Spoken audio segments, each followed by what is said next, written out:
నా పేరు గోవర్ధనగిరి. మా ఊరు రంకిని. మా ఊరికి ముందు ఇది సామాజికవేత్త అయిన మామిడిజోల గోవిందరావు గారు వచ్చారు. మాకు ఎంతో సాయం చేశారు. ఏం సహాయం చేశారు మీకు?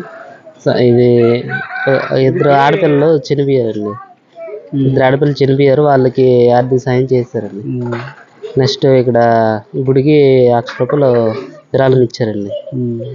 నెక్స్ట్ ఇప్పుడు మన హాస్పిటల్లో అది సోమేశ్వరరావు అనేసి అతనికి 10,000 13,000 తన వంతు సాయం చేశారండి. నెక్స్ట్ కరోనా టైంలోన కూరగాయలు పంపిణీ ఎవరు పక్కింటికి కూడా వెళ్ళలేని పరిస్థితుల్లోన అతను కూరగాయలని నెక్స్ట్ చాలా అన్ని విధాలుగా ప్రోత్సాహం మాకు ఇచ్చారండి.